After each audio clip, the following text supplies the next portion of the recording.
Glória a Jesus. Meus queridos, a paz do Senhor Jesus, muito bom estar com vocês mais uma vez, podendo compartilhar essa experiência tão maravilhosa, que é podermos falar do amor de Deus, de podermos louvar o seu santo nome e de podermos dizer o quanto nós somos gratos a Ele por tudo que Ele nos fez. Neste momento nós estamos transmitindo através do Facebook. Para você que está conosco neste momento, seja bem-vindo, que Deus te abençoe grandemente. Estaremos neste momento fazendo oração e logo após a irmã Mili vai estar entoando os dois louvores. Amém? Irmão David, ele já está me dando amém. Vamos orar então?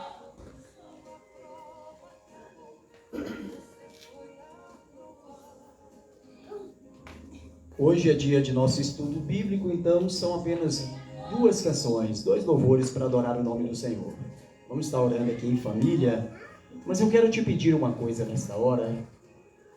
É claro que no meio de tantas pessoas, sempre há alguém que está passando por alguma situação difícil, enfermidade, uma luta interior, uma luta em família, muitas vezes está tendo problemas financeiros, está ali gemendo, buscando uma resposta. Então nós vamos neste momento estar orando a Deus, e eu creio no Deus que continua operando, Ele não mudou.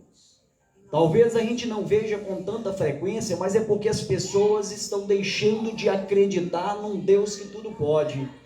Estão confiando em cisternas rotas, estão confiando em recursos que são humanos, e muitas vezes se sentem frustrados porque esses recursos humanos não são suficientes para resolver os problemas que nós vivemos.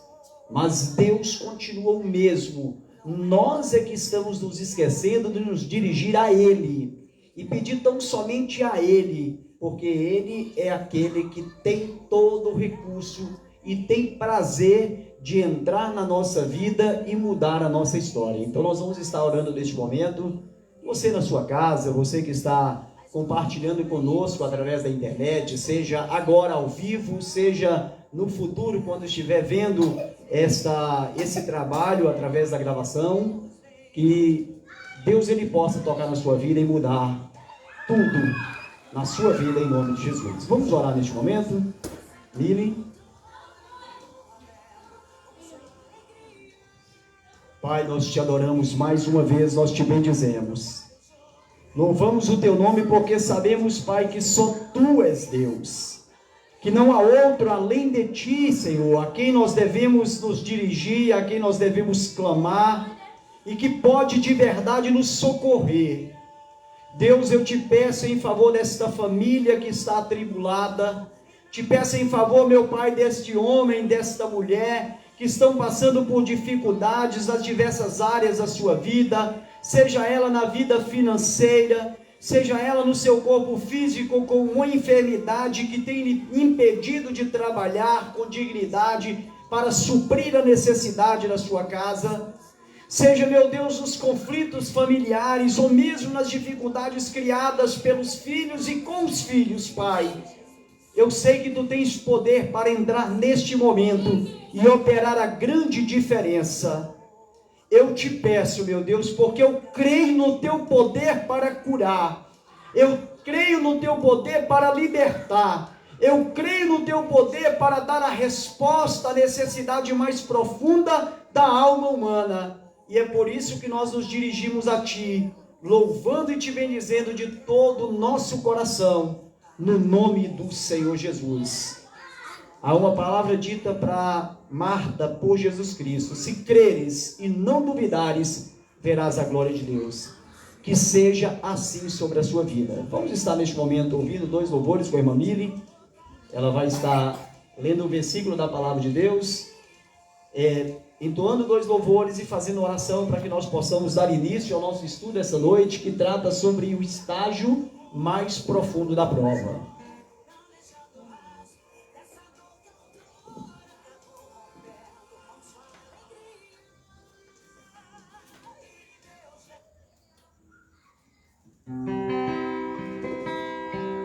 Aleluia. Cumprimento a todos os irmãos com a paz do Senhor Jesus.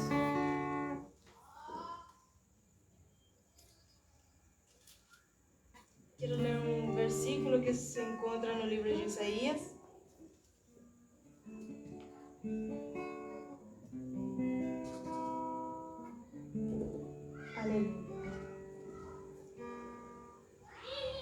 número 64, verso 4 em diante.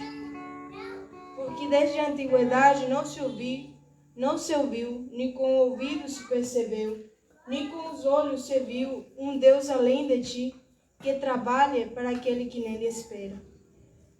Glória a Deus.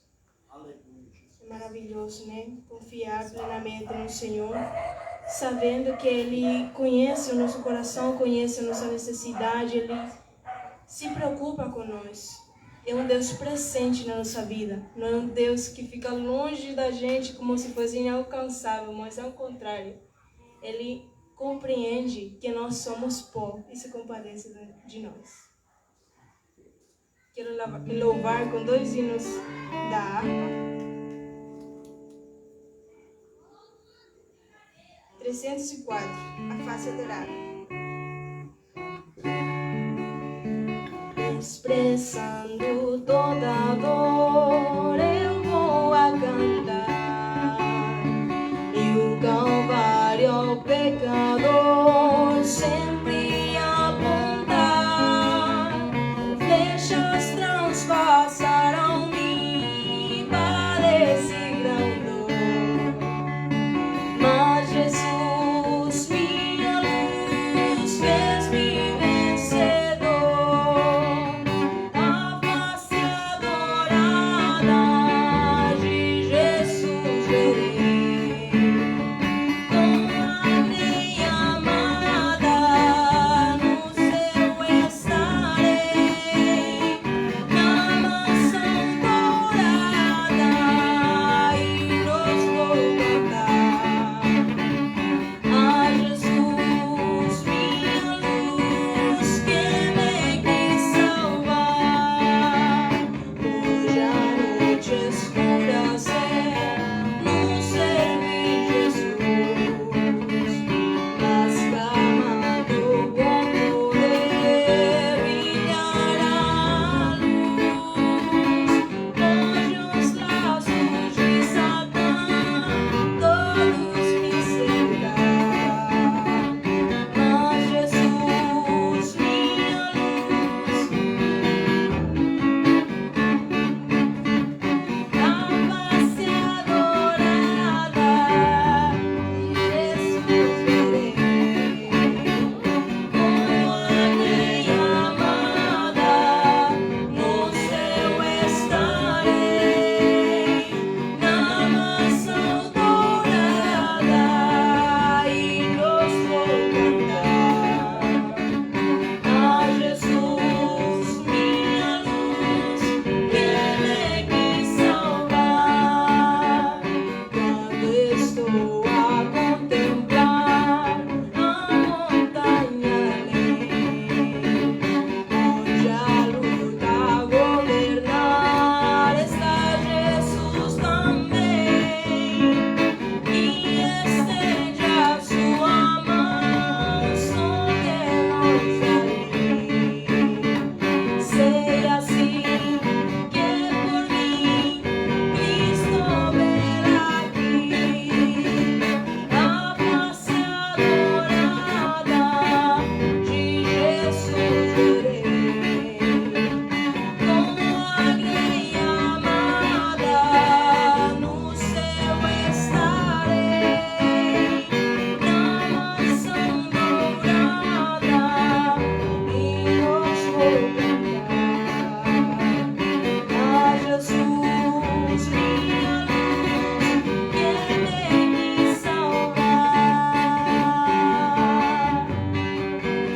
Aleluia, glória a Aleluia, Deus. Jesus. Glória a Deus. Outra Ré maior, né? Hino número 3. Glória a Deus. Glória a Jesus.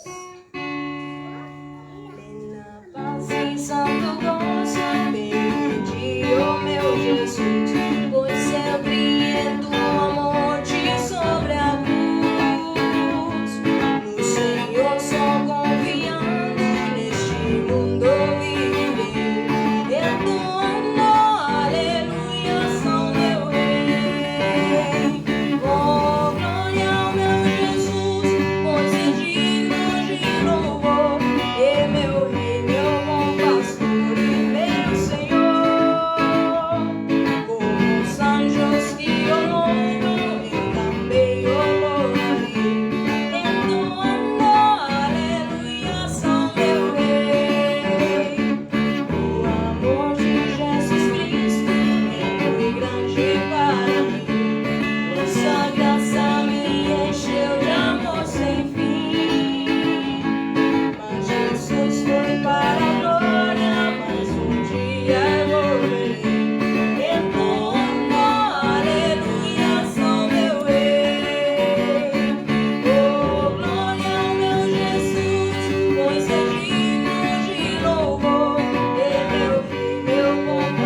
misericórdia não temos como medi-la, Senhor amado. Aleluia, Senhor Deus. Te agradecemos de todo o coração por esta noite, meu Pai, pela oportunidade que nos dá de estar aqui na Tua presença, agradecendo, Te louvando, sabendo que Tu nos ouves, Senhor.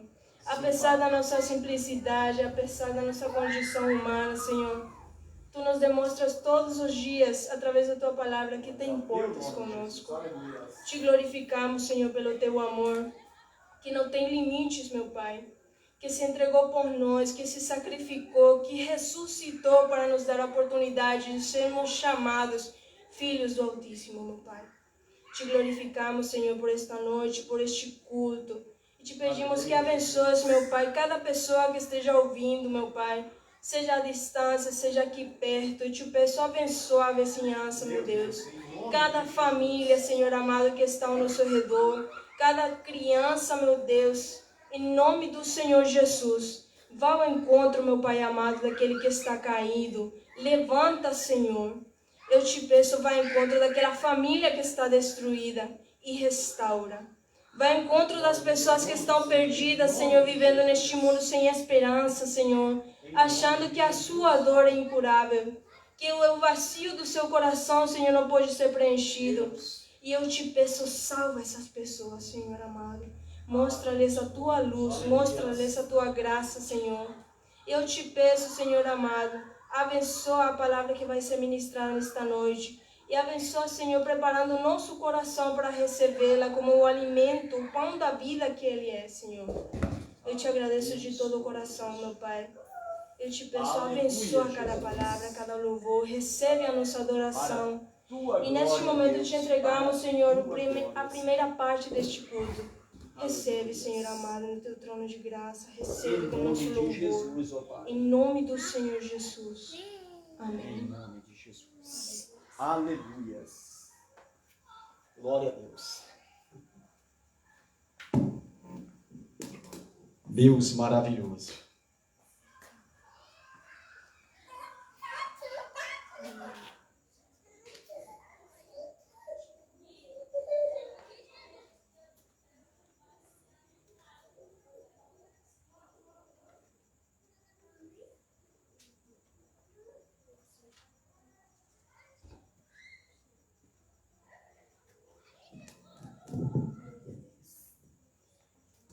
Meus queridos, nós já tivemos a oportunidade de ouvir os louvores, de glorificar a Deus através da nossa oração.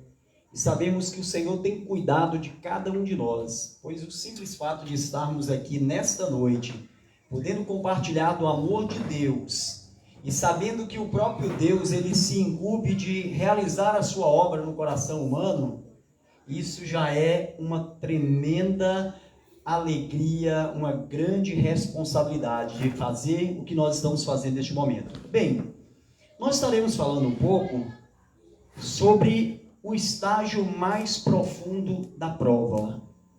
Se você prestar atenção, é larga a quantidade de canções que tratam exatamente desse tipo de assunto. Pessoas na prova, pessoas gemendo, chorando, pessoas pedindo a Deus uma solução. E nas canções uma resposta rápida para aquele tipo de situação que alguém está enfrentando. Então, essa situação de estar na prova, ou seja, de estar passando por algum tipo de dificuldade, por alguma coisa que traz desespero, que traz desconcerto, que frustra, que decepciona, isto é algo que tem sempre alguém enfrentando ao redor do mundo. Então não é algo exclusivo de um grupo seleto de pessoas e não é de maneira nenhuma apenas de um país, de uma localização, mas as inúmeras dificuldades acontecem e pode acontecer na vida de qualquer um que estiver vivo. Porque existe eu gosto muito de falar de ditado, como todo bom mineiro, que enquanto está vivo, está tendente à morte, né? Morrível. Então, nós sabemos que enquanto nós estivermos neste corpo, nós estamos sujeitos a qualquer tipo de situação, sejam elas boas ou ruins, e a gente precisa estar preparado para isso. Mas o estudo nesta noite não tem a ver com o que a humanidade está passando, mas tem a ver com aquilo que é experiência na vida de alguém que tem vida com Deus, de alguém que já experimentou essa comunhão, essa alegria, de não apenas conhecê-lo, mas prosseguir nesse conhecimento e viver para ele. E o fato de estar passando por dificuldades, na maioria das vezes, é exatamente como oposição à sua fé, à sua confiança em Deus. E é exatamente sobre isso que nós trataremos nesta noite, quando estaremos falando sobre o estágio mais profundo da fé. Estágio é uma fase. São fases de alguma coisa. Pode ser o estágio de uma doença, que como a gripe começa ali com uma pequena bactéria, apenas você começa sentindo aquele coriza no seu nariz, depois pode passar por uma dor de cabeça, depois começam os espirros, e aí vem a febre e outras tantas coisas maiores. Mas não acontece de uma vez. Assim como as fases, ela vai aumentando de intensidade e também lá na frente diminuindo de acordo com o grau que aquela enfermidade ela estiver no nosso corpo. Então, nós vamos falar exatamente sobre isso, sobre as fases de uma grande prova, de uma dificuldade, de uma perseguição que acontece na vida daqueles que conhecem, que já conheceram e conhecerão a Jesus.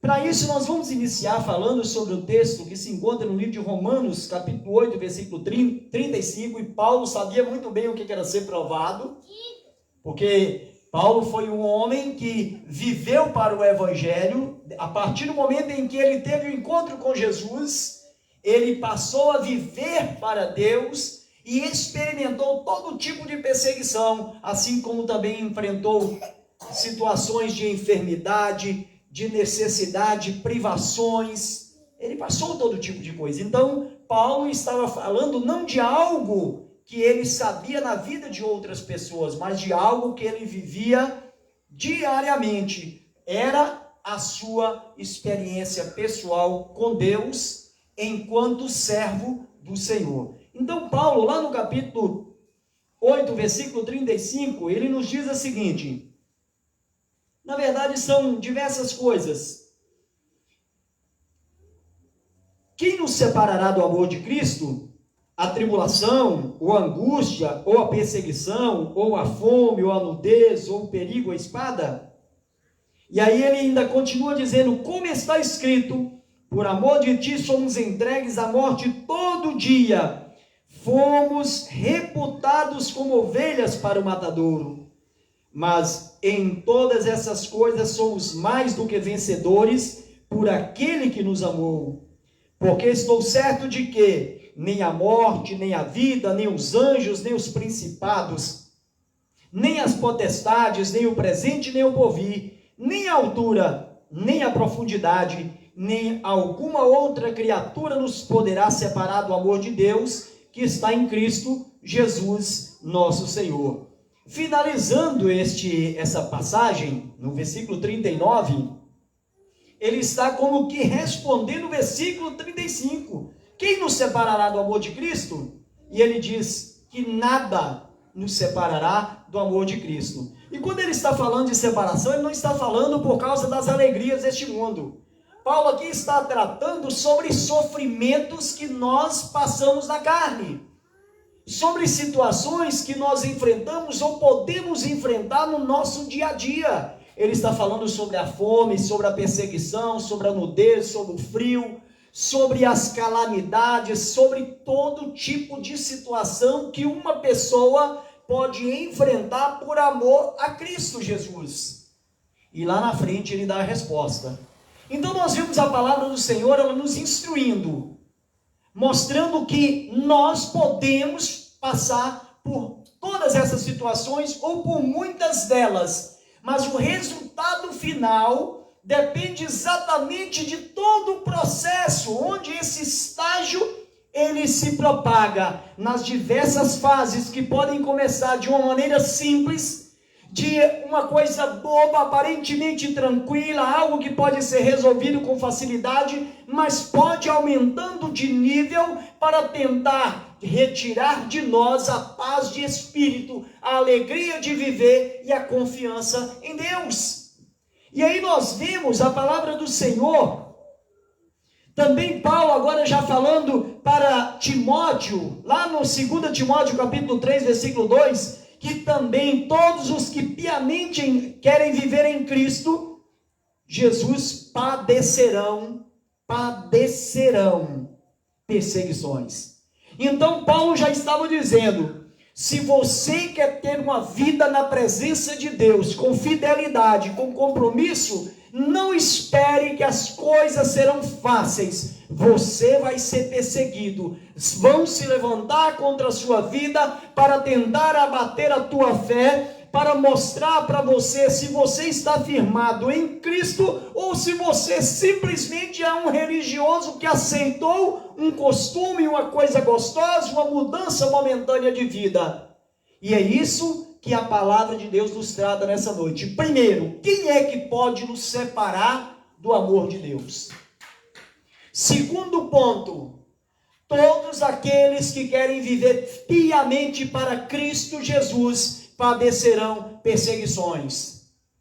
E isto é uma realidade da palavra de Deus na vida de todo aquele que crê, de todo aquele que um dia experimentou entregar a sua vida totalmente para Deus, aceitando Jesus como seu único e suficiente Salvador.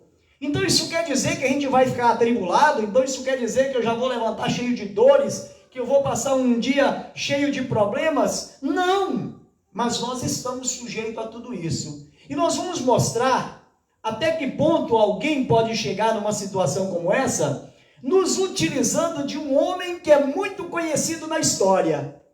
O grande problema é que muitas vezes pessoas conhecidas na história por seu compromisso com Deus, pelas coisas que tiveram a oportunidade de experimentar, são facilmente endeusados por pessoas que não conhecem a fundo o que realmente aconteceu.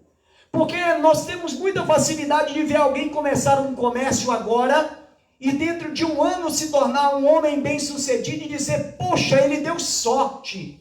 Ou então dizer que ele é um homem muito inteligente, ele é um homem muito bem afeiçoado, e começarmos a mencionar uma série de características boas dessa pessoa, mas não sabermos qual foi a trajetória de vida para que aquela pessoa que começou pequeno passasse por tudo que provavelmente passou até chegar ao final com uma grande realização. Assim, nós precisamos aprender sobre os homens e mulheres de Deus na Bíblia, porque é muito fácil falar das realizações, é muito fácil falar das grandes vitórias, mas até que esta realização e essa vitória fosse alcançada, o que aconteceu? Será que como pessoas comuns como nós, eles não sentiram as mesmas dores? Será que não passaram as mesmas frustrações? Será que não tiveram os mesmos questionamentos que nós temos diante de Deus, perguntando, Senhor, por quê ou até quando? Sim, com certeza, porque são homens simples, só que com a grande diferença, pessoas dependentes de Deus. Pessoas que não estão confiadas no seu próprio mérito, na sua capacidade de resolver as coisas, e não estão achando que por serem pessoas de intensa oração, não estarão sujeitas a passarem pelas mesmas coisas que qualquer outro cristão, que talvez nem ore tanto, talvez nem examine tanto a Bíblia, mas também está passando por aquilo. E aí então nós vamos ver na história de Jó, algumas coisas para a nossa meditação, e em nome de Jesus, nos enxergarmos na experiência de Jó, para que a gente saiba o que aconteceu com ele e ver que nós também, numa dimensão talvez bem menor, também sentimos o que ele sentiu. Mas o impacto de tudo isso nós veremos no final, pois o nome do Senhor sempre será glorificado na nossa história, quando nós permanecemos na presença dele. Então nós vamos ver uma passagem da palavra de Deus que se encontra lá no livro de Jó, muito conhecida, quando a Bíblia começa a mostrar a trajetória de Jó antes mesmo dele ser experimentado, antes dele ser um homem provado, permitindo Deus tudo o que ele passou. Vamos ver então qual é a história de Jó? Havia um homem na terra de Uz, cujo nome era Jó, e este era homem sincero, reto e temente a Deus, e desviava-se do mal. E nasceram-lhe 7 filhos e 3 filhas, e era o seu gado 7.000 ovelhas e 3.000 camelos, e 500 juntas de bois, e 500 jumentas. Era também muitíssima gente ao seu serviço, de maneira que esse homem era maior do que todos os do Oriente. Iam seus filhos e faziam banquetes em casa de cada um no seu dia, e enviavam e convidavam as suas 3 irmãs a comer e a beberem com eles. Sucedeu, pois, que tendo decorrido tudo de dias de seus banquetes, enviava Jó e o santificava, e se levantava de madrugada e oferecia holocaustos segundo o número de todos eles, porque dizia Jó: porventura pecaram meus filhos e blasfemaram de Deus no seu coração. Assim o fazia Jó continuamente. Era um homem com uma vida estabilizada. A Bíblia chega a dizer que era o homem mais rico da sua região de todo o Oriente. Tinha muitíssima gente à sua disposição como empregados. Era um homem que tinha uma família linda, uma esposa cuidadosa, e os filhos eram companheiros uns dos outros, eram amigos, a ponto de quando um fazia algo, os outros participavam. E Jó, como ele tinha cuidado da sua casa, como ele tinha cuidado dos seus filhos e não sabia o que naquele momento eles podiam ter tomado uma bebidinha um pouco mais forte e blasfemado contra Deus, e Jó não queria ver a sua família destruída. Se eles tivessem cometido alguma coisa, Jó tinha a preocupação de colocar-se diante de Deus e pedir a Deus perdão, pedir a Deus mudança na vida daqueles jovens, porque eles podiam até mesmo ter falado alguma coisa. Jó não tinha ouvido, mas o cuidado e o zelo de um pai amoroso faz toda a diferença na vida de uma família. Ele está sempre atento para as coisas que acontecem na sua casa, e ele sabe a hora certa de agir, e quando ele não pode agir nas suas forças, ele faz como Jó fez. Ele vai diante daquele que pode resolver aquilo que é impossível ao ser humano. Jó sabia que era mais do que possível a Deus. E era exatamente isso que Jó fazia. Mas a Bíblia nos fala que num certo momento, o inimigo das nossas almas, esse que se levantou para destruir a família, esse que se levantou para destruir a reputação do homem e da mulher, para jogar aquela pessoa trabalhadeira na sarjeta, a ponto dele se envolver com esta vida de drogas, de vícios e de tantas outras coisas, esse que é inimigo do ser humano, porque é inimigo de Deus, Satanás. A Bíblia fala que ele compareceu diante de Deus, e Deus perguntou para ele: você viu meu servo Jó? Aí o inimigo das nossas almas disse: claro, eu vi. E Deus disse: você viu que ele é temente a mim? Você viu que ele se desvia do mal? Você viu que ele tem a preocupação de ordenar direito a sua casa e as suas coisas, porque ele me teme? Aí o inimigo: claro. Isso aí, o camarada, com toda essa facilidade que ele tem, ele com certeza ele vai querer manter. É por isso que ele faz todas essas coisas boas, mas é porque você tem te dado muita coisa. O Senhor tem dado fartura para ele de bens, o Senhor tem dado para ele dignidade.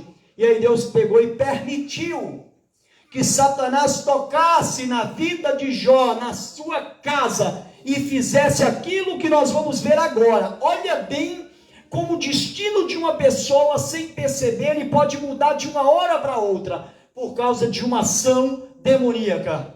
Aí nós vimos que Jó passou então pelas seguintes coisas.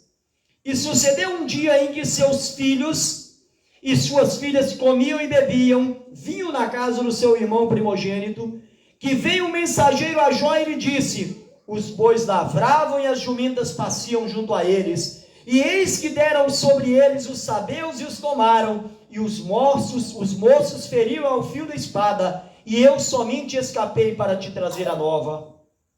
Estando esse ainda falando, veio outro e disse: fogo de Deus caiu do céu queimou as ovelhas e os moços e os consumiu, e só eu escapei para te trazer a nova.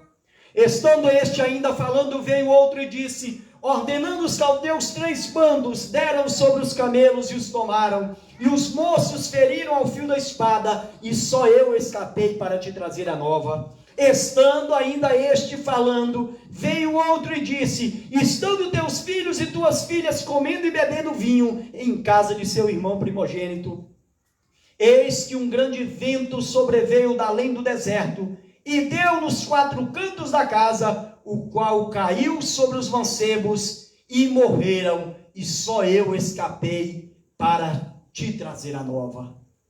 Você já pensou? Se uma miséria só já é um problema, um sofrimento, imagine uma sucessão de calamidade. Aquele homem que tinha uma vida tranquila, de repente, no mesmo dia, perdeu tudo o que tinha. Ele perdeu o seu gado, ele perdeu aquilo que ele tinha na sua fazenda, ele perdeu os seus filhos, e cada um que trazia uma notícia de calamidade. Mas a Bíblia fala que ao invés de Jó se levantar contra Deus, naquele primeiro momento, com dor no coração, pela perda em todas as áreas da sua vida, Jó se prostrou e adorou ao Senhor.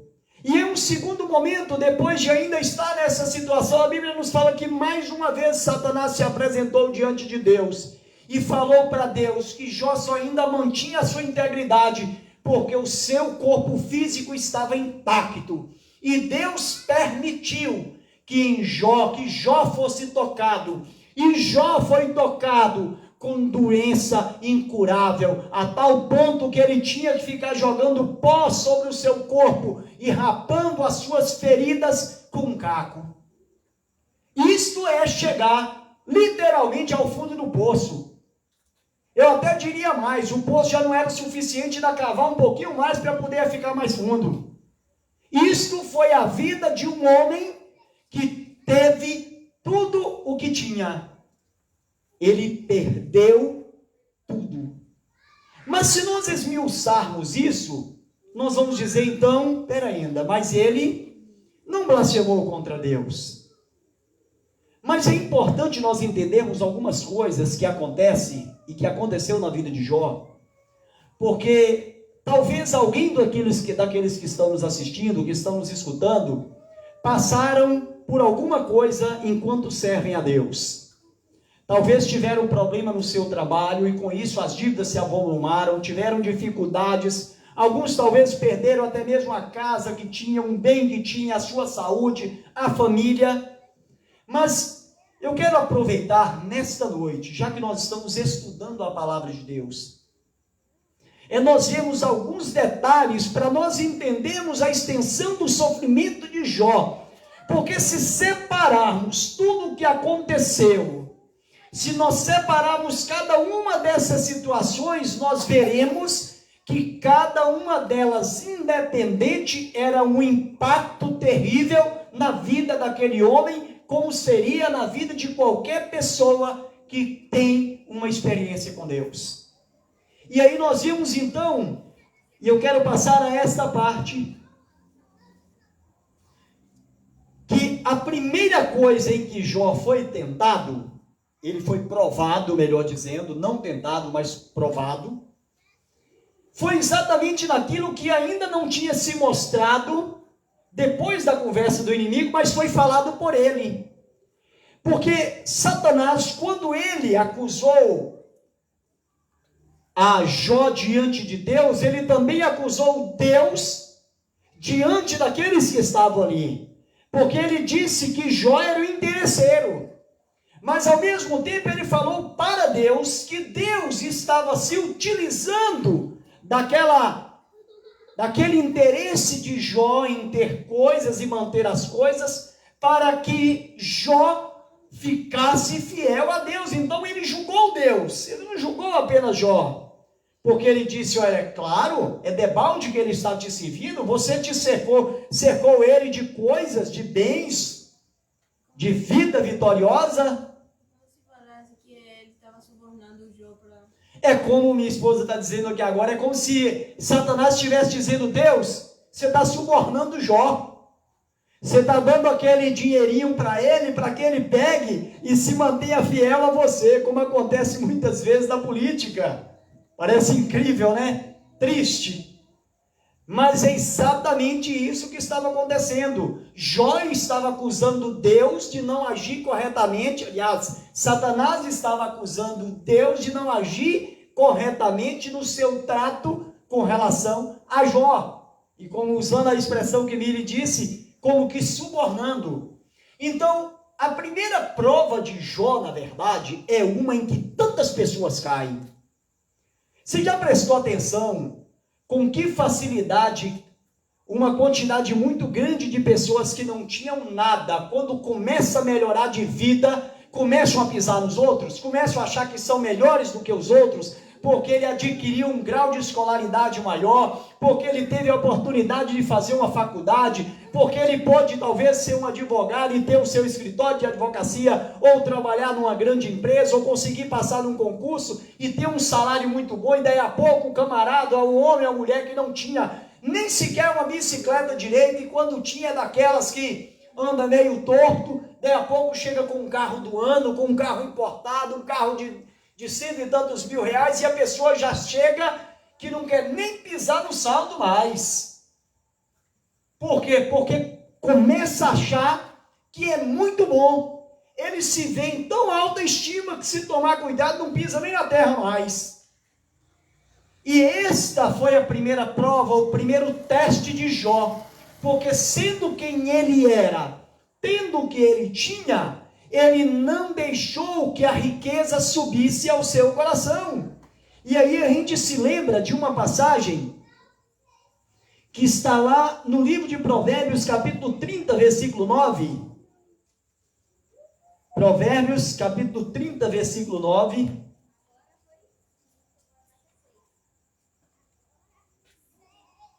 Que diz assim: para que porventura de farto te não negue e diga: quem é o Senhor?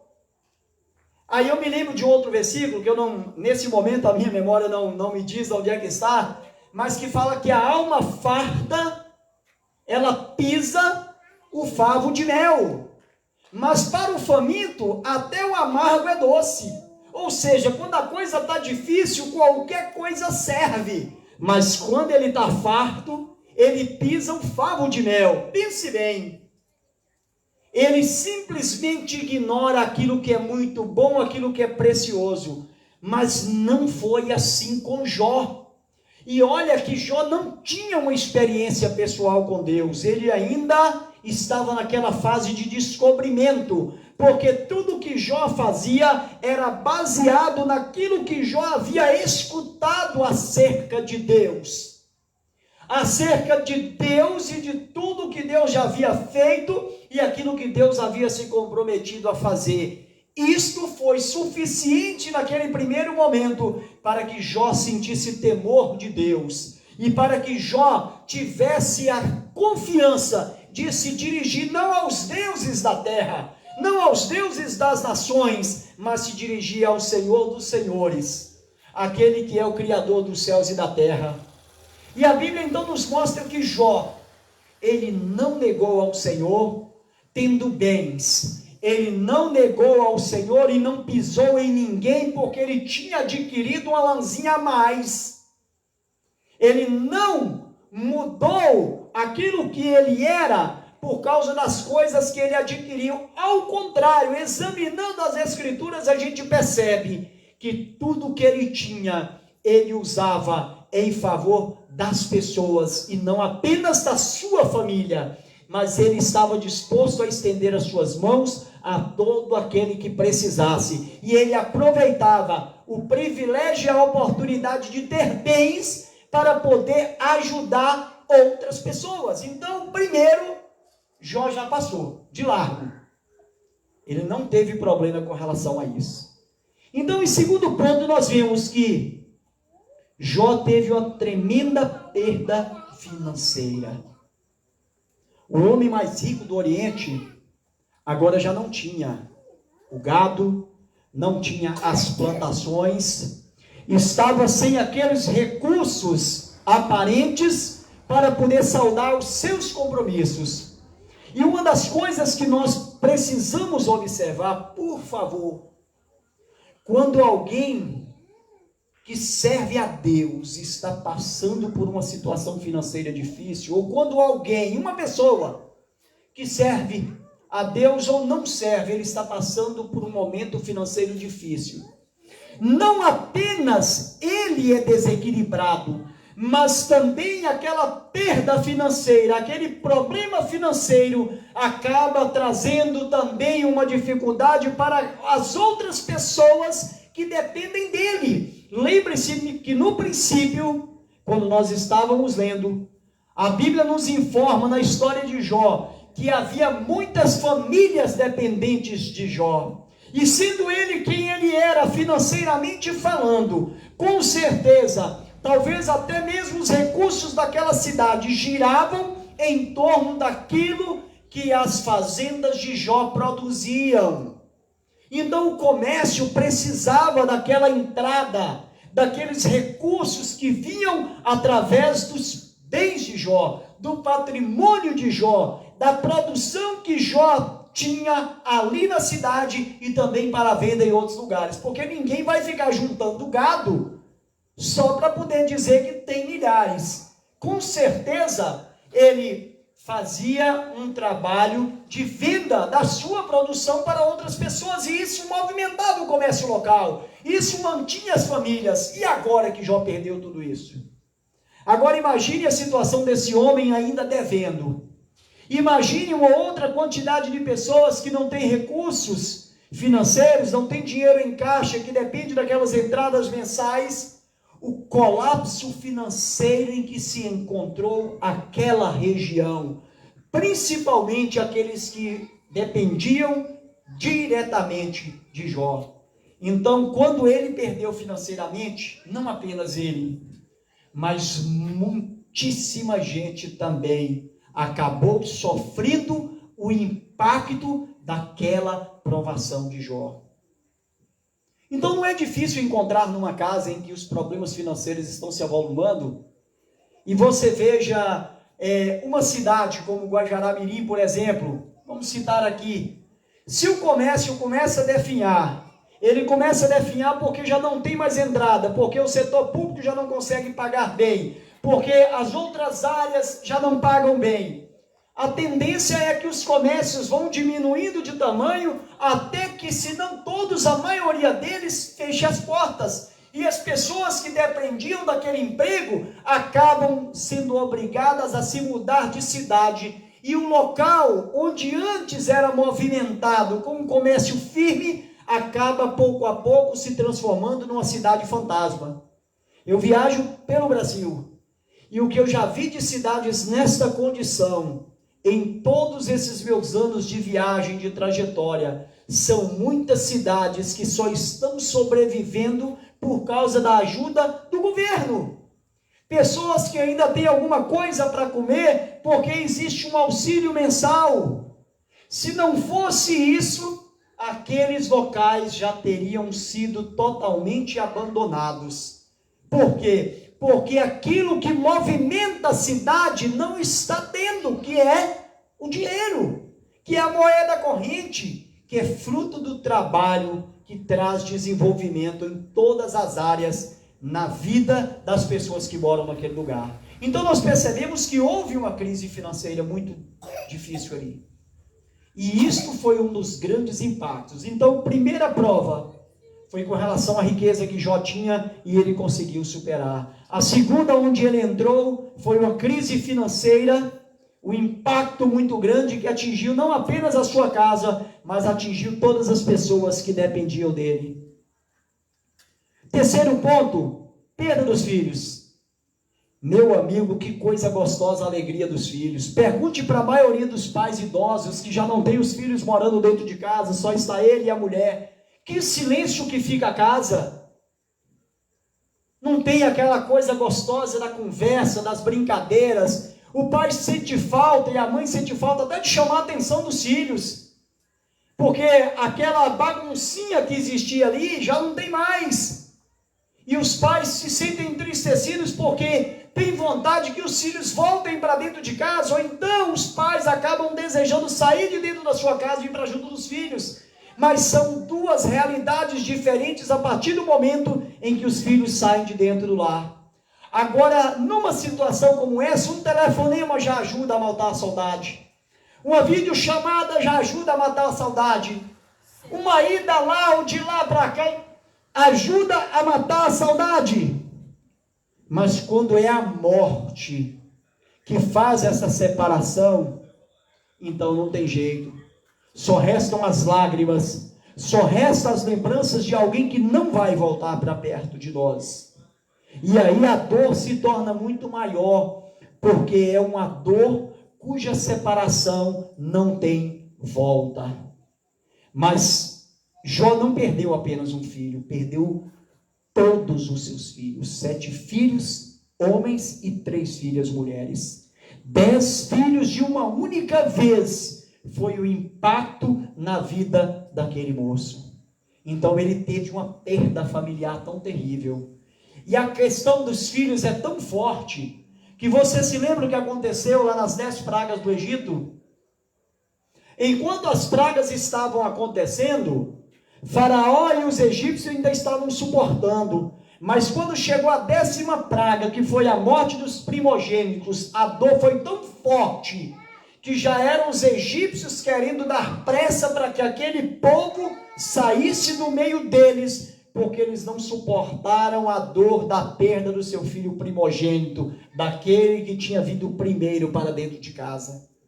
A família, os filhos, quando são atingidos, é um impacto muito grande. E quando esse atingir é exatamente pela morte, então o sofrimento é sem igual. Nós vimos então que tem a perda da saúde física. Até então, naquela primeira parte que nós lemos, o que aconteceu foi relacionado à família de Jó. Mas agora o seu corpo físico, a sua estrutura humana física foi atingida. Ele agora estava doente.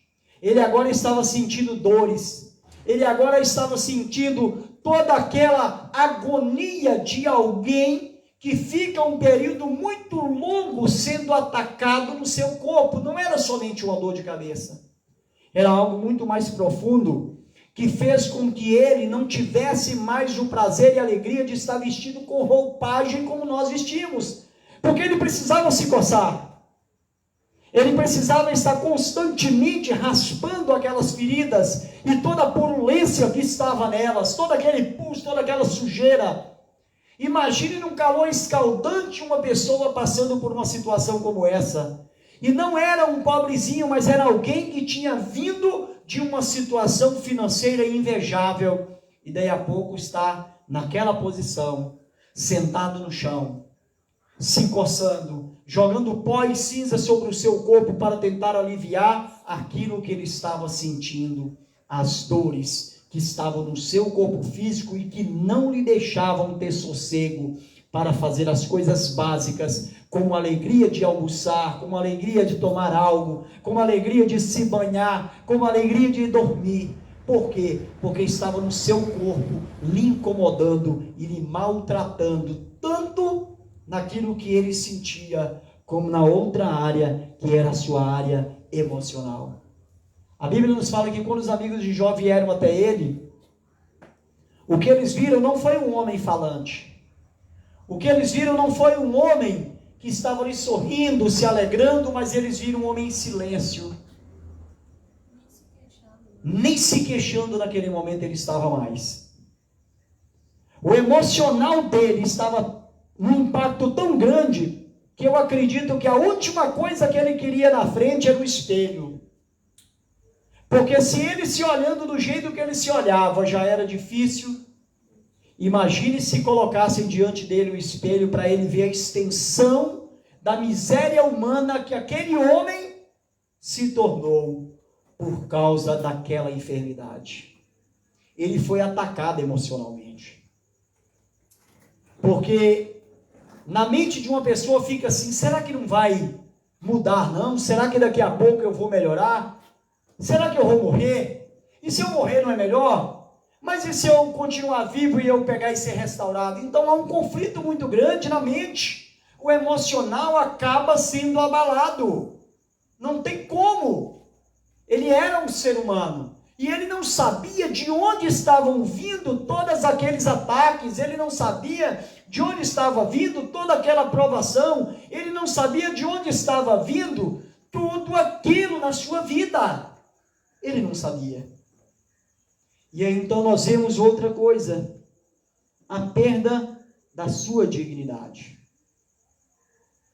Num português bem claro, dignidade é aquilo que nos mantém de cabeça em pé, de cabeça erguida, sem ter vergonha daquilo que vive, daquilo que pensa, daquilo que fala. Uma pessoa digna é alguém que sabe que ela pode passar por qualquer situação, mas a sua integridade diante de todos e diante de si mesmo, e principalmente diante de Deus, é algo que não foi corrompido. Então Jó teve a sua dignidade abatida no lugar onde ele estava. E eu quero ler um pouquinho para você entender. É importante que você leia nas palavras do próprio Jó, para você ver o que ele estava passando naquela época.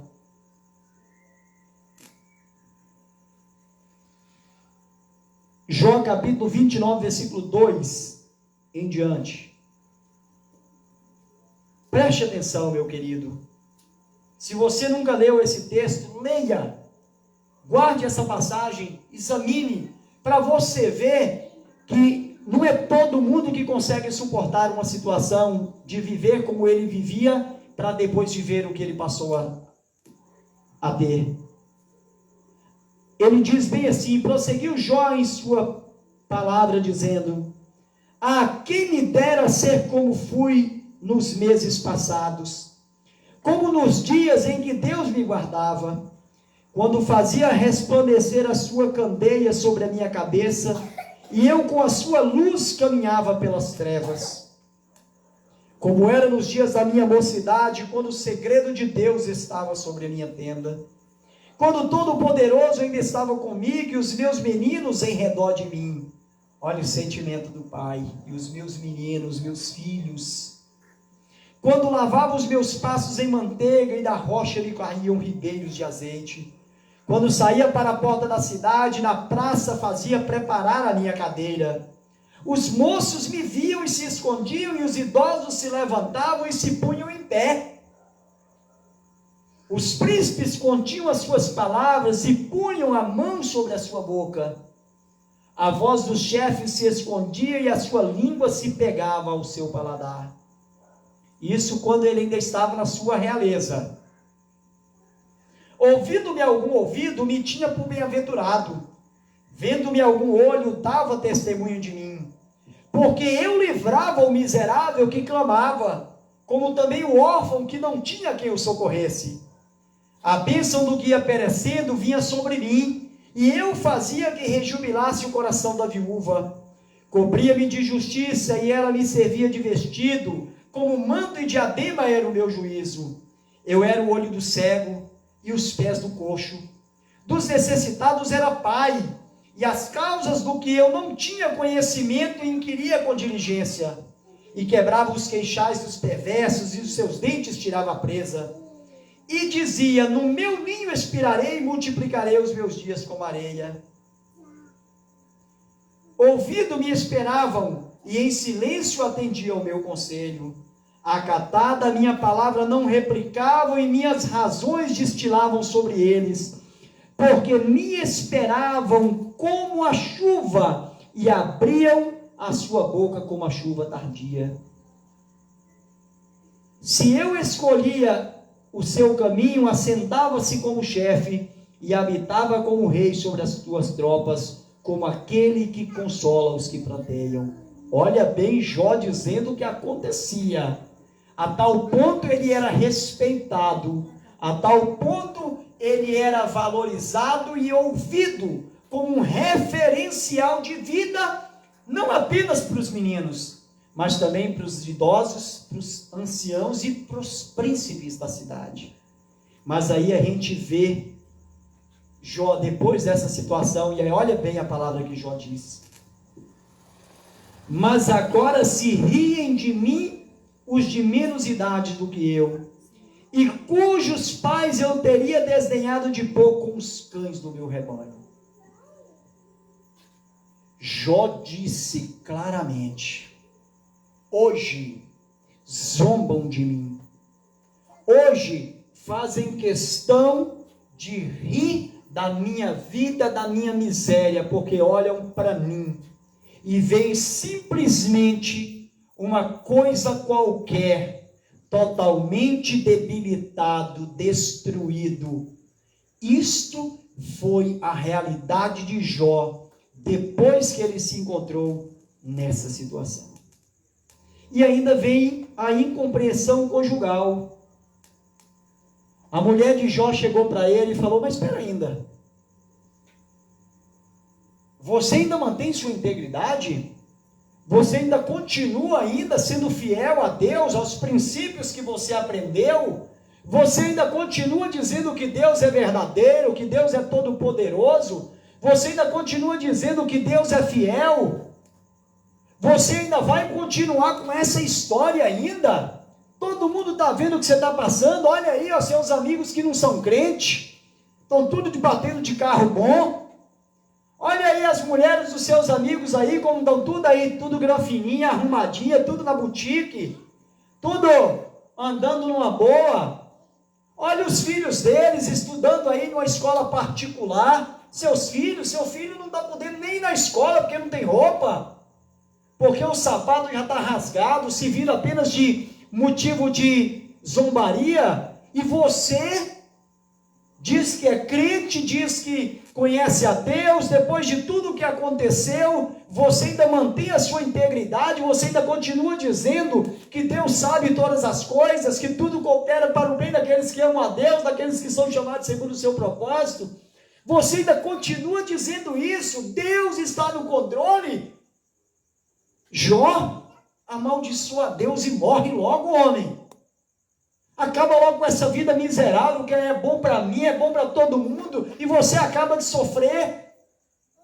Porque Jó, é como se ela estivesse dizendo: Jó, você chegou ao fundo do poço. Será que você não compreendeu que Deus não se importa com você não, Jó? Será que você não está vendo que se Deus estivesse na sua vida de verdade, essas coisas não estavam acontecendo? Ao contrário, você estava lá numa boa, nós estávamos cheios de coisas, nossos filhos estariam conosco, e você ainda continuaria podendo sair pelas praças com tranquilidade? Você ainda vai manter a sua integridade, Jó? Amaldiçoa a Deus e morre. Jó não saiu xingando a sua mulher, não. Se fosse nos dias de hoje, a pessoa jogava a primeira porcaria que tivesse nela: sai daqui, doida. Jó não falou assim com ela. Ele não disse que ela era, mas ele disse: você está falando palavras loucas. Você está falando palavras sem sentido. Como uma louca, você está dizendo algo do qual você não tem conhecimento. Eu receberia o bem de Deus e não receberia o mal? Eu estaria disposto a viver uma vida de alegrias aos olhos humanos, mas não estaria disposto a passar por um momento de provação? E a Bíblia diz que nem assim pecou Jó contra Deus. Então ele teve um problema muito sério naquele momento, mas ele não foi desrespeitoso com a sua mulher, como normalmente as pessoas são com o seu companheiro ou a sua companheira quando estão passando por problemas. Quando se está passando por problemas, o outro dificilmente quer ouvir uma palavra de correção, uma palavra de ajuda. Muitas vezes o orgulho acaba impedindo de que alguém ouça o seu companheiro ou a sua companheira. Mas Jó não, mesmo sendo uma palavra dura, ele ouviu a palavra que ela disse, mas ele soube responder da maneira correta, para não criar um problema maior. Jó sabia que a sua mulher estava sofrendo. Ele sabia que ela estava dolorida, que aquela atitude dela não é porque ela queria que ele morresse, não é porque ela queria que ele fosse destruído, que ele amaldiçoasse a Deus, mas é porque havia dor no seu coração. E talvez não era nem pelas coisas não, porque coisas você conquista, mas é porque ela perdeu os filhos. 10 filhos que ela teve no seu ventre, 10 filhos que ela amamentou, 10 filhos que ela ajudou a caminhar, 10 filhos que ela ajudou nos primeiros passos e nas primeiras palavras, e agora aquela mulher perdeu tudo de uma única vez. Jó precisava ter sensibilidade para saber que a sua esposa estava machucada, e era justo o que ela estava sentindo, e era justo o que ela estava falando. Era ele que precisava naquele momento saber a maneira correta de falar para não trazer mais dor a algo tão machucado como aquela situação. E aí então, depois de passar por isso, aí vem a perda relacional. Os seus amigos, os seus supostos amigos, que eram amigos quando tudo estava bem, quando as coisas estavam tranquilas, quando Jó era um homem forte do Oriente. Mas agora, quando os amigos olham para Jó, que chegam perto dele, vieram até com um bom propósito, vieram, se ajuntaram para poder vir consolar Jó. Mas quando olharam para Jó, o impacto foi tão grande que eles ficaram cerca de uma semana sentados sem poder falar alguma coisa, porque viam que a dor de Jó era muito grande. Agora, o grande problema não foi esse. Porque é tão gostoso quando a gente está machucado, a gente sabe que alguém chega perto de nós.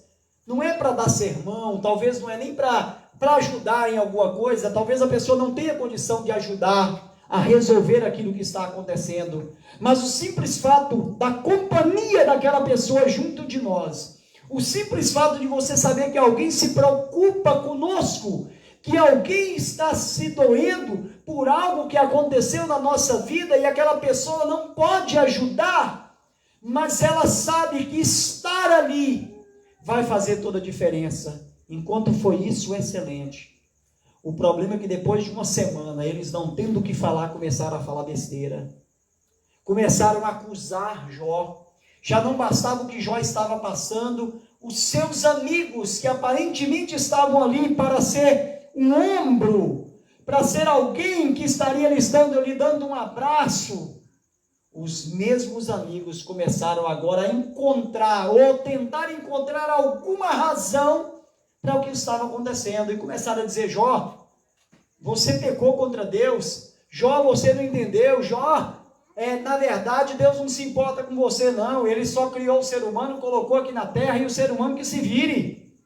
Essas foram algumas das questões levantadas por eles, para tentar de alguma maneira levar Jó a ter uma autoconsciência e dizer: eu sou culpado. Mas Jó sabia que não era. Jó sabia que ele não tinha responsabilidade prática daquilo que tinha acontecido. Jó tinha consciência de que ele não era um homem perfeito, mas dentro da sua limitação humana, ele se preocupava em fazer a vontade de Deus. E olha que eu vou de novo repetir, ele não tinha uma experiência pessoal com Deus. Ele apenas conhecia Deus diante daquilo que ele ouvia falar. Mas ele ainda não tinha tido um encontro pessoal com Deus. Aquele encontro íntimo, aquela coisa gostosa, que faz com que tudo mude. E então Jó replica para aqueles homens. E quando ele começa a replicar, aí Jó faz uma coisa que nós fazemos, irmãos. Quando nós estamos passando por coisas que a gente não entende, e lá no fundo a gente tem alguma consciência de que nós não cometemos nenhum pecado, nós não cometemos nenhuma coisa errada, nenhuma ilegalidade, mas a gente está passando por aquilo ali. No momento do sofrimento, e Deus conhece isso, nós começamos a questionar com Deus. Nós começamos a perguntar: Deus, nos permita pelo menos saber o porquê eu estou passando por isso. Pelo menos para que eu tenha consciência do que está acontecendo. Nós chegamos até mesmo a ser sinceros a ponto de fazer como Davi, pedindo a Deus: Deus, sonda meu coração, me permita compreender quais são os caminhos maus que estão dentro da minha vida, que estão causando todo este mal sobre a minha vida e também sobre a vida da minha família e de todas as pessoas que direta ou indiretamente dependem de nós. E Jó começou a falar com Deus. E aí houve um momento em que o próprio Jó começou a se justificar, como se ele tivesse mérito suficiente diante de Deus, como se ele tivesse diante de Deus alguma coisa que ele pudesse apresentar para dizer que ele era bom por sua própria condição humana, por sua própria bondade, por seus próprios privilégios, por suas próprias qualidades. Aí nós vemos depois acontecendo algo maravilhoso, porque depois que ele perdeu tudo isso, aí a gente vai entender que, na verdade, tudo o que aconteceu na vida de Jó tinha um significado muito mais profundo. Alguns dizem que Deus permitiu que Satanás tocasse em Jó para que fosse provado para Satanás que o ser humano pode ser fiel a Deus. Ele pode confiar em Deus o suficiente para enfrentar as calamidades. Mas o inimigo das nossas almas não precisava dessa prova, e Deus sabe disso. Porque Satanás conhece a Deus.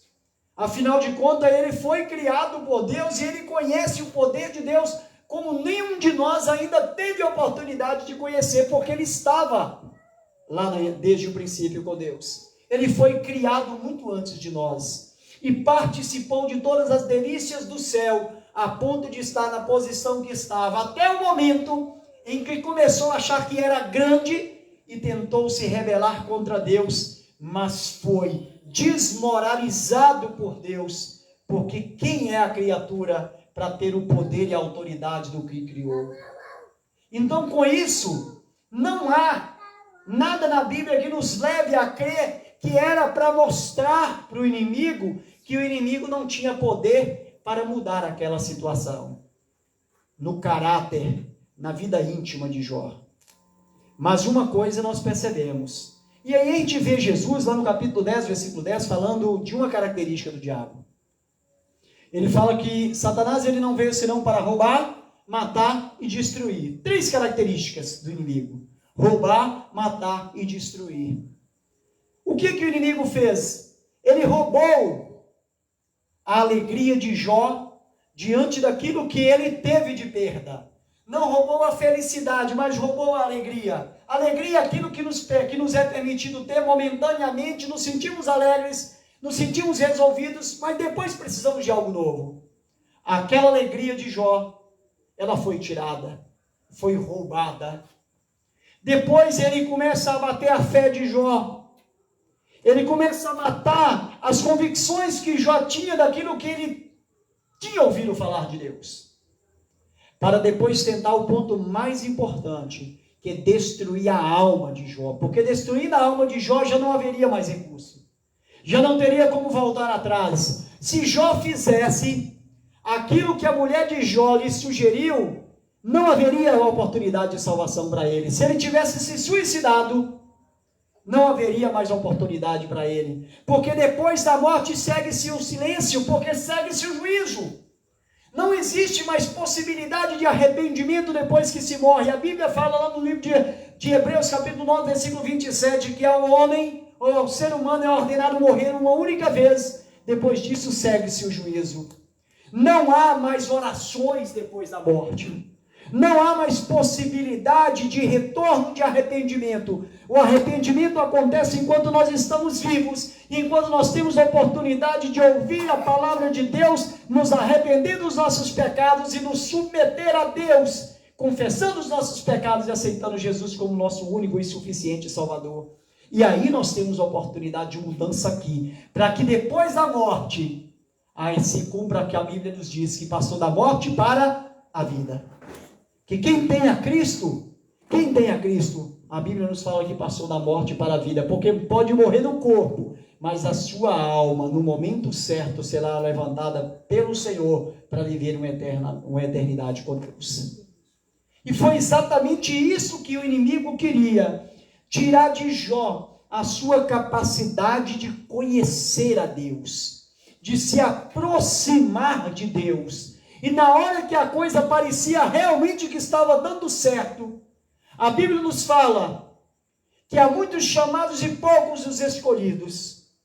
Naquele momento, Deus escolheu Jó para se manifestar a Jó e lhe mostrar a grandeza da sua glória, da sua intimidade, a importância do relacionamento pessoal com Deus, aquilo que o Espírito Santo faz conosco hoje, convencendo o homem do pecado, do juízo e da justiça, tocando no coração humano. O próprio Deus se manifestou falando com Jó, chamando a atenção de Jó, mostrando que a natureza de Jó sozinha não podia lhe dar o escape, não podia mudar a sua trajetória de vida. E aí, depois que Deus chamou a atenção de Jó, lhe mostrando quem ele era, e mostrando quem Jó era, e o que ele precisava ser, a partir do momento em que eles tiveram esse encontro, naquele lugar estabelecido por Deus, o próprio Jó se humilhou diante do Senhor, e naquele momento ele se converteu de verdade. A prova tinha como finalidade afastar Jó de Deus. A prova aos olhos de Satanás tinha como objetivo tirar de Jó qualquer possibilidade de aproximação do Deus Todo-Poderoso. Mas para Deus foi a oportunidade para que Jó experimentasse esse relacionamento e visse que Deus não é apenas aquele que está no céu, mas que está próximo o suficiente para penetrar no coração humano e fazer nele morada, tornando o homem e a mulher templo do Espírito Santo, habitação para a glória de Deus. E Jó, então, passou por aquilo e teve essa experiência maravilhosa. E aí a gente vê o que Paulo falou: quem nos separará do amor de Deus? Pode separar alguém que nunca teve o amor de Deus na sua vida. Pode afastar alguém que, na verdade, nunca experimentou o melhor do Senhor. Mas para aqueles que são salvos, para aqueles que são lavados e remidos do sangue de Jesus, há esperança de vida eterna no meio do fogo. Há esperança de vida eterna no meio da doença. Há esperança de vida eterna no meio das calamidades, no meio das calúnias, no meio das difamações, no meio dos diz-que, no meio da incompreensão, no meio das destruições que vêm sobre esse mundo. Mas aquele que está em Cristo permanece fiel, porque a sua fidelidade não está baseada em coisas humanas. A sua fidelidade não está baseada na sua capacidade de resolver problemas. A sua fidelidade está na capacidade de entender que, sendo ele fraco, Deus é forte. Sendo ele imperfeito, Deus é perfeito. Sendo nós pecadores, Deus é santo e nos redime de todo o pecado. Essa é a mudança de Deus na vida de uma pessoa. Então, o estágio pode ser o mais profundo possível, mas não pode nos separar do amor de Deus. Não pode nos impedir de viver para Deus, de conhecê-lo de todo o nosso coração. E aí nós nos voltamos para o que Paulo falou para finalizarmos. Quando ele diz nos Romanos que, mas em todas essas coisas somos mais do que vencedores por aquele que nos amou. Porque estou certo de que nem a morte, nem a vida, nem os anjos, nem os principados, nem as potestades, nem o presente, nem o porvir, nem a altura, nem a profundidade, nem alguma outra criatura nos poderá separar do amor de Deus, que está em Cristo Jesus, nosso Senhor. Jó foi vitorioso sobre a prova e Deus lhe restaurou, começando a operar dentro do seu coração, mostrando a ele o mais importante, a importância da intimidade do relacionamento pessoal com Deus. E Jó pode dizer: antes eu te conhecia de ouvir falar, e te conhecendo de ouvir falar, eu já agia de acordo com o que eu escutava, mas hoje não. Hoje, além de tudo isso, os meus olhos, os meus ouvidos, o meu coração te conhece, porque eu experimentei o Senhor na minha vida. Os meus olhos te veem. É isso que nós precisamos ter, irmãos. A capacidade de enxergar Deus no meio das circunstâncias. A enxergar Deus na nossa trajetória de vida. Enxergar Deus no meio das nossas calamidades, das nossas dúvidas. E podermos dizer que Deus continua na mesma posição. E com disposição para estender as suas mãos e alcançar e levantar aquele que está abatido, aquele que está caído, aquele que está desanimado, porque esse é o Deus maravilhoso a quem nós servimos. Esta é a palavra do Senhor nesta hora, para a nossa vida. Sejamos como servos e servas do Senhor que confiaram as suas vidas a Deus. Passaram por todas as coisas, mas não foram destruídos, porque nada pode separar a nossa vida do amor de Deus que está em Cristo Jesus, nosso Senhor. Amém? Glória a Deus. Pai, nós te adoramos, nós te bendizemos por esta oportunidade mais uma vez. É um privilégio, Pai, mas também uma grande responsabilidade falar do teu amor. Porque, meu Deus, é falar daquilo que nós precisamos estar vivendo, para dar para as pessoas também a oportunidade de conhecer quem está vivendo e também desejar viver junto conosco. Nos ajuda nessa caminhada, Pai. Opera nas nossas vidas para a tua glória. E que cada um daqueles que estão escutando, cada um daqueles, meu Deus querido, que estão assistindo ou irão assistir, meu Pai, naquelas redes sociais, que cada vida possa ser alcançada para a tua glória. Nós te louvamos e te bendizemos por tudo, em nome de Jesus. Meus queridos, estamos finalizando o nosso trabalho, nosso estudo bíblico. Não dá para saber nem quanto tempo foi, mas de uma coisa eu tenho certeza: foi o tempo designado por Deus, e isso é o mais importante. Você que é de Guajará-Mirim, nosso endereço é Avenida Estevão Correia 2190. Avenida Estevão Correia 2190, no bairro 10 de Abril.